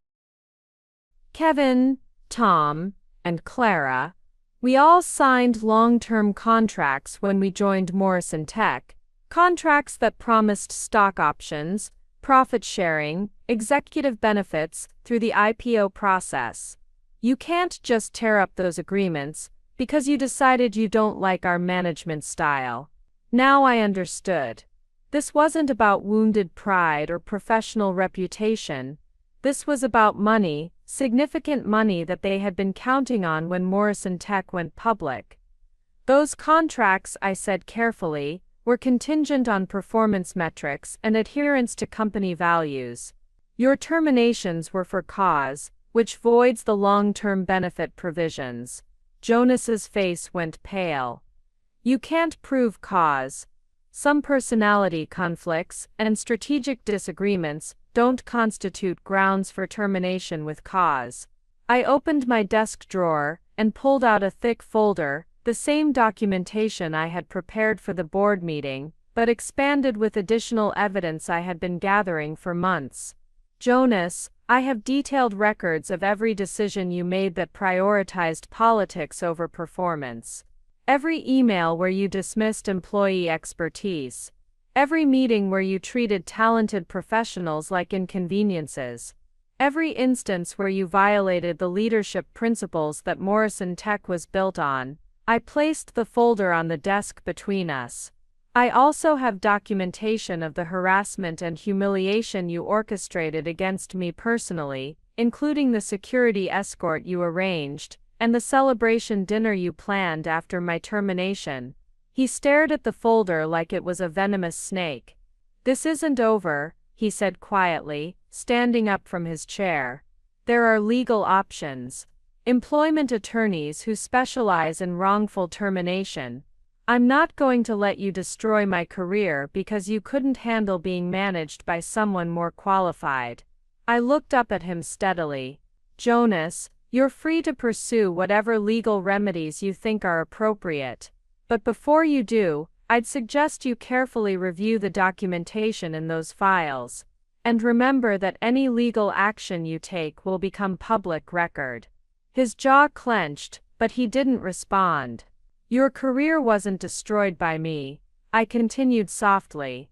It was destroyed by your own choices, your own actions, your own failure to understand that leadership means serving the people you lead, not exploiting them. Jonas turned and walked toward the door, but paused at the threshold. You think you've won, he said without turning around. But running a company based on employee feelings and democratic decision-making isn't sustainable. Within 6 months, you'll be begging me to come back and fix the mess you're about to create. I smiled, though he couldn't see it. I'll take that bet, Jonas. See you in 6 months. After he left, I sat in the quiet of my office, processing what had just happened. This confrontation had been inevitable. Jonas's ego couldn't accept that he had been outmaneuvered by someone he had dismissed as irrelevant. But his threats didn't worry me. I had documentation, I had witnesses, and most importantly, I had a company full of talented people who were finally free to do their best work. The real battle was just beginning, but I was confident about which side would win. 2 weeks later, I discovered that Jonas hadn't been bluffing about his legal options. I was reviewing quarterly projections with Emma when my assistant rushed into the conference room, her face pale with concern. Miss Claude, you need to see this immediately. She handed me her tablet, which was displaying a news article with a headline that made my stomach drop. Morrison Tech CEO accused of corporate espionage and fraud by former executives. The article, published by Tech Business Weekly, detailed allegations that I had used my consulting position to steal proprietary information, manipulate board members, and orchestrate a hostile takeover of my own company. The quotes attributed to Jonas were particularly damaging. Jean-Claude systematically deceived the board and employees about her intentions. The article quoted him as saying, "She used confidential information obtained under false pretenses to undermine legitimate business operations and destroy the careers of qualified professionals." Emma was reading over my shoulder, her expression growing more incredulous with each paragraph. "This is insane. How can they publish something like this without fact-checking?" I scrolled down to find even worse accusations. Tom Eaton was quoted claiming that I had fabricated evidence and violated fiduciary duties, while Clara Lambert alleged that I had created a hostile work environment and engaged in retaliatory behavior against executives who questioned my competence. But the most damaging quote came from Kevin Morrison, who claimed that I had mental health issues that made me unsuitable for leadership positions, and suggested that my actions were driven by personal vendettas rather than business judgment. "They're trying to destroy your credibility," Emma said, her voice tight with anger. "This isn't just about their contracts anymore. They're trying to make you look unstable and vindictive." My phone started buzzing with calls, reporters, board members, clients who had seen the article and were concerned about Morrison Tech's stability. Within an hour, the story had been picked up by 3 other business publications, each adding their own speculation about the corporate drama at Morrison Tech. The most frustrating part was how they had twisted the truth. Yes, I had operated under a consulting identity, but it was my own company. Yes, I had documented their behavior, but it was legitimate oversight of employees who were damaging the business. Yes, I had terminated them, but it was for cause and fully within my rights as the owner. But in the court of public opinion, nuance didn't matter. The narrative they were spinning painted me as a deceptive, vindictive woman who had manipulated her way into power and then abused it to settle personal scores. By afternoon, the story had reached social media, where it took on a life of its own. Morrison Tech scandal was trending, with keyboard warriors debating whether I was a brilliant strategist or a corporate villain. The comments sections were brutal, filled with speculation about my mental state, my qualifications, and my motives. David knocked on my office door at 4 p.m. "Gian, we need to talk about employee morale. People are scared. They're getting calls from friends and family asking if they should be looking for new jobs. I set down my phone, where I had been watching our stock price fluctuate wildly as investors tried to process the conflicting narratives. How bad is it? Some people are standing by you completely. They know what Jonas and his team were really like, but others are starting to wonder if maybe there's some truth to the allegations. The uncertainty is killing productivity. This was exactly what Jonas had hoped to achieve. He couldn't win in the boardroom or the courtroom, so he was trying to win in the media.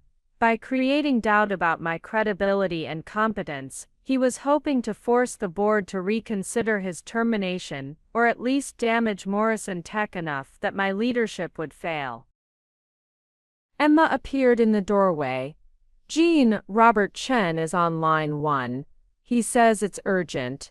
I picked up the phone, bracing myself for what was coming. "Jean?" Robert's voice was strained. "The board needs to meet tomorrow morning. This media coverage is creating serious concerns among our investors, and we need to address it immediately. Robert, you know these allegations are baseless. You were there when I revealed my identity. You saw the documentation. I know that, and you know that, but the public doesn't know that. Our stock price is down 12%. We've had 3 clients call asking about our stability, and I've got investors demanding answers." I closed my eyes, feeling the weight of the situation settling on my shoulders. "What are you thinking?" "We need a comprehensive response. Legal action against the former executives for defamation, a detailed public statement setting the record straight, and probably a press conference where you can address the allegations directly." A press conference. The thought of facing a room full of reporters armed with Jonas's accusations made my stomach clench, but I knew Robert was right. "Schedule it," I said. "If Jonas wants to fight dirty, we'll show him what real transparency looks like." As I hung up the phone, I realized that this was no longer just about Morrison Tech's future. It was about whether truth and evidence could overcome lies and manipulation in the age of viral misinformation. The real war was just beginning. The press conference was scheduled for Thursday morning at 10 a.m., exactly 1 week after the allegations first surfaced. I had spent every waking hour of those 7 days preparing with our legal team, gathering documentation, and coordinating with the board to ensure we presented a unified, unshakable response. As I walked into the packed auditorium, I could feel the weight of dozens of cameras and the intense scrutiny of reporters who had been covering the Morrison Tech scandal all week. The room buzzed with anticipation. They were expecting drama, corporate intrigue, and possibly the downfall of a CEO who had been painted as either a brilliant strategist or a delusional manipulator. I took my place at the podium, flanked by Robert Chen and our chief legal counsel, Maria Santos. Behind me, a large screen displayed the Morrison Tech logo. In front of me sat a room full of skeptical journalists who had been fed a week of Jonas's carefully crafted narrative. "Good morning," I began, my voice steady and clear. "I'm here today to address the allegations that have been made against me and Morrison Tech over the past week. But before I respond to these claims, I want to show you something." I nodded to Maria, who activated the presentation system. The first slide appeared on the screen behind me, a legal document with official seals and signatures. This is the original incorporation document for Morrison Tech, filed 5 years ago. As you can see, I am listed as the sole founder and owner of this company. I paused, letting that sink in. Every decision I have made regarding Morrison Tech has been made as its legal owner, not as some outsider attempting a hostile takeover. The murmur that ran through the audience told me they were beginning to understand the fundamental flaw in Jonas's narrative. The second document, I continued as Maria advanced the slide, is the consulting agreement I signed 6 months ago under the name Jean-Claude. This agreement was entirely legitimate, and was entered into with full board approval as part of a comprehensive company evaluation. A reporter from Tech Business Weekly, the same publication that had broken the original story, raised her hand. Miss Morrison-Claude, why did you feel the need to operate under a false identity in your own company? I had been expecting this question. Because the executive team had created a culture where honest feedback was not welcome. Employees were afraid to voice concerns, and strategic problems were being ignored or dismissed. The only way to get an accurate assessment of the company's real condition was to observe operations without the bias that my known presence would create. But didn't this deception constitute fraud? Another reporter called out. There was no deception, I replied firmly. Jean-Claude is my legal name. Jean is my middle name, and Claude is my grandmother's maiden name, which I use professionally. I never lied about my qualifications or experience. I simply allowed the executive team to make assumptions about my relationship to the company. Maria advanced to the next slide, which showed email threads and meeting transcripts. What I discovered during those 6 months was systematic mismanagement, financial irregularities, and a toxic workplace culture that was driving away talented employees and alienating clients. I gestured to the screen. These are documented examples of the former executive team's behavior. Not opinions or interpretations, but actual emails and recorded conversations showing how they treated employees, clients, and the company's resources. The room had grown quiet. I could see reporters taking notes, their expressions shifting from skepticism to serious attention. Now, let me address the specific allegations that have been made. I looked directly at the Tech Business Weekly reporter. Mr. Lambert claims I engaged in corporate espionage. The truth is, I was conducting legitimate oversight of my own company.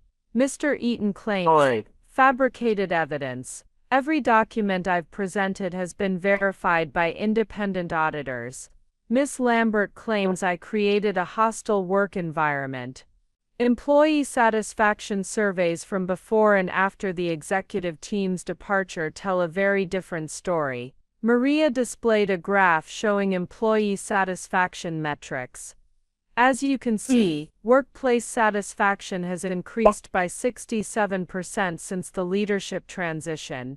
Client retention is up 23%. And our stock price, despite the recent volatility caused by these false allegations, is still 15% higher than it was under the previous management. A reporter from Financial Daily leaned forward. What about the allegations regarding your mental health and fitness for leadership? I smiled, not bitterly, but with genuine amusement. I think my record speaks for itself. I built Morrison Tech from nothing into a profitable company with over 500 employees. I identified and documented serious management problems. I implemented solutions that have already shown measurable improvements. If that's what mental instability looks like, I'll take it. The laughter that rippled through the room told me the tide was turning. Finally, I said, my voice taking on a more serious tone, I want to address the real issue here. This isn't about corporate governance or business strategy. This is about 4 individuals who were terminated for cause, who lost significant financial benefits as a result, and who are now attempting to damage both my reputation and Morrison Tech's stability as retaliation. I looked directly into the cameras. I have documentation, witnesses, and evidence to support every action I've taken. If Mr. Lambert and his associates want to continue this fight in court, they're welcome to do so. But they should understand that discovery goes both ways, and I'm confident that the full truth will vindicate every decision I've made. As I concluded the press conference, I could see the change in the room. The hostile skepticism had been replaced by professional respect and genuine curiosity about the real story behind Morrison Tech's transformation. Within hours, the narrative had completely shifted. The headlines now read, Morrison Tech CEO presents evidence against fraud claims, and documentation contradicts former executives' allegations. Jonas had tried to destroy me with lies and manipulation. Instead, he had given me the platform to demonstrate exactly why truth and transparency would always triumph over politics and deception. 6 months later, I was sitting in the same boardroom where I had first revealed my identity, reviewing Morrison Tech's most successful quarterly report in company history. The numbers were extraordinary: revenue up 45%, client satisfaction at an all-time high, employee retention at 94%, and 3 major industry awards for innovation and workplace culture. Robert Chen was beaming as he read through the investor presentation. Gee, these results are beyond what anyone projected. The market confidence is higher than it's ever been. Emma Morrison, now fully settled into her role as CTO, pulled up the technical metrics on her laptop. The infrastructure improvements have eliminated 90% of our service issues. Marcus's development team is consistently ahead of schedule, and Sarah's client relations department has a waiting list of companies wanting to work with us. David knocked and entered with his usual quiet efficiency. Sorry to interrupt, but I thought you'd want to know. Jonas Lambert just accepted a position with Technologic Solutions. I raised an eyebrow. Technologic Solutions was Morrison Tech's primary competitor, a company known for high employee turnover and aggressive business practices. Interesting choice for him. Gets better, David continued with a slight smile. According to my contacts there, he's taken a middle management position. No executive authority, no strategic input. Essentially, he's doing the kind of work he used to dismiss as beneath his expertise. The irony was perfect. Jonas had spent months trying to prove that Morrison Tech would fail without his leadership, while simultaneously watching us thrive. His new role, reporting to executives who made the same kinds of decisions he used to make, was the corporate equivalent of poetic justice. What about the others? Emma asked. Kevin Morrison is working as a marketing consultant for small businesses. Tom Eden joined a regional accounting firm. Clara Lambert is doing HR for a non-profit organization. David paused. None of them are making anywhere near what they were earning here. I felt no satisfaction in their downfall, only a quiet sense that justice had been served. They had chosen to prioritize their own advancement over the company's welfare, and the market had responded accordingly. Any word on the legal front? Robert asked. Their attorney withdrew the defamation suit last month. Apparently, the discovery process made it clear that they had no viable case. I smiled. Turns out having documentation and evidence trumps having good lawyers. As the meeting concluded and everyone filed out, I remained in the boardroom for a few minutes, looking out at the city skyline. Morrison Tech had not only survived the chaos of the past year, it had emerged stronger, more focused, and more successful than ever. The company I had built was finally the company I had always envisioned, a place where talent was rewarded, expertise was valued, and every employee had a voice in shaping the future. Jonas had been wrong about everything, but especially about one thing: running a company based on respect and collaboration wasn't just sustainable, it was the key to unprecedented success. The call came on a Tuesday evening, just as I was finishing up some late paperwork in my office. My assistant had left hours ago, and the building was quiet except for the hum of servers and the distant sound of the night cleaning crew. When I saw Jonas Lambert's name on my phone screen, I almost didn't answer. We hadn't spoken since that confrontational meeting in my office 8 months ago, and I had no desire to rehash old grievances. But curiosity got the better of me. Hello, Jonas. There was a long pause before he spoke, and when he did, His voice sounded different, smaller, stripped of the arrogance that had once defined him. Jean, he cleared his throat.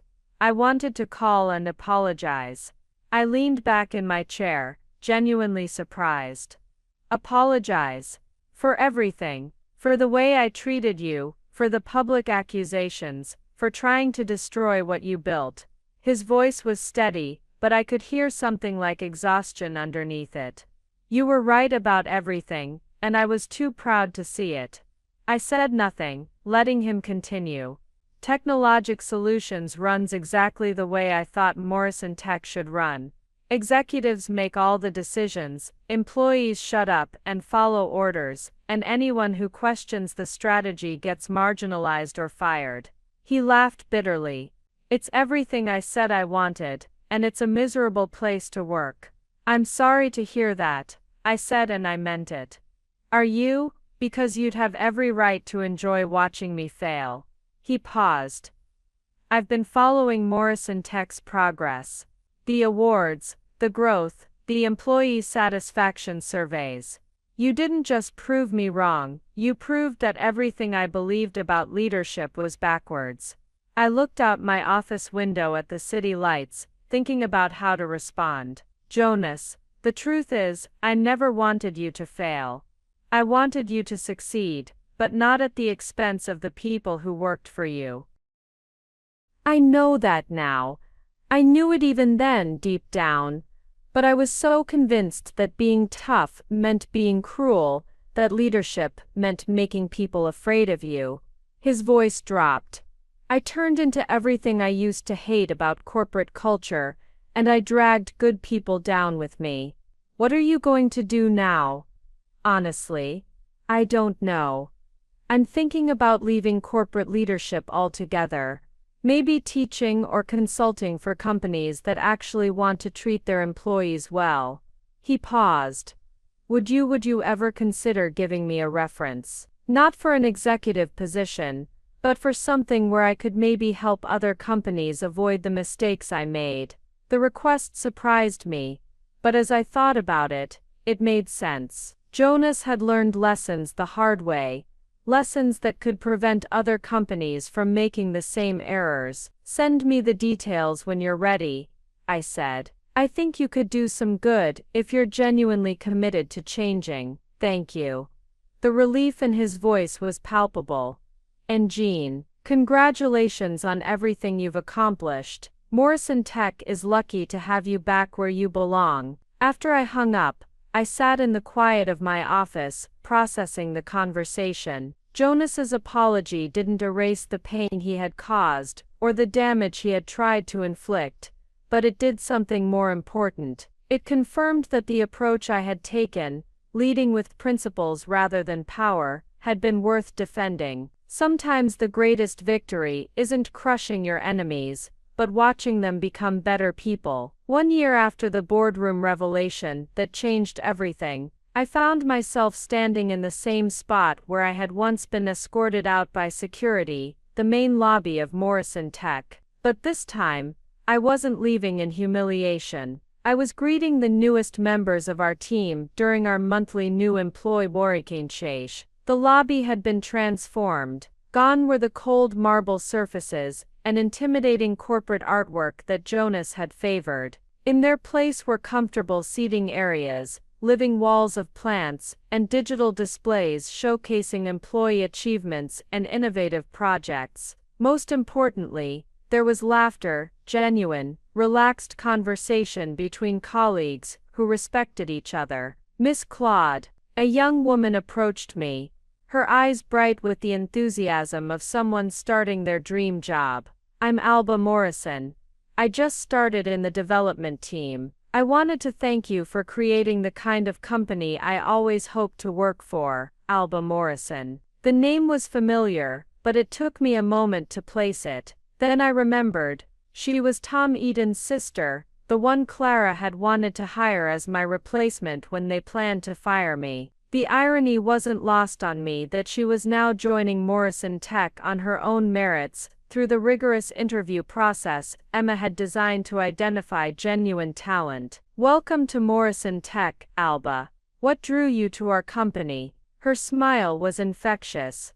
Honestly, everything I heard about how you treat employees, how you value expertise over politics, how you actually listen to the people doing the work. My brother used to complain about idealistic leadership, but from where I sit, idealism that works is just good business. As I walked through the building later that afternoon, I reflected on how much had changed. The open office spaces buzzed with collaborative energy. Conference rooms were booked solid with cross-departmental brainstorming sessions. The break rooms had been converted into innovation labs, where employees could work on passion projects that might benefit the company. But the most significant change wasn't visible in the physical space, it was in the culture. People spoke up when they had ideas. They challenged strategies when they saw flaws. They supported each other's success instead of competing for scraps of executive approval. Emma found me in my office as the day was winding down. Jean,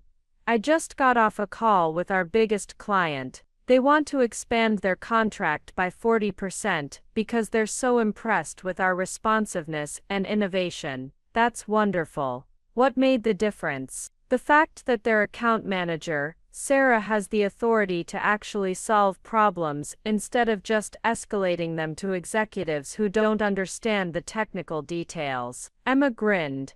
It turns out that when you let experts be experts, amazing things happen. I laughed, remembering Jonas's certainty that employee empowerment would lead to chaos and inefficiency. Revolutionary concept. As Emma left, I turned to look out my window at the city skyline. Somewhere out there, Jonas was probably finishing his own workday at Technologic Solutions, hopefully learning that leadership didn't have to be a zero-sum game. Kevin, Tom, and Clara were building new careers, perhaps with a better understanding of what real teamwork looked like. And here at Morrison Tech, we were proving every day that respect, competence, and collaboration weren't just nice ideals.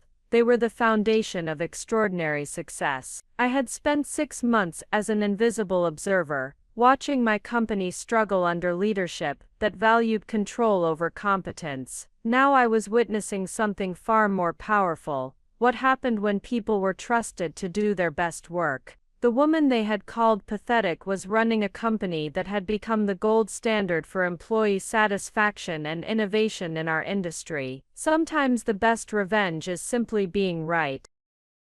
Up next, you've got 2 more standout stories right on your screen. If this one hit the mark, you won't want to pass these up. Just click and check them out.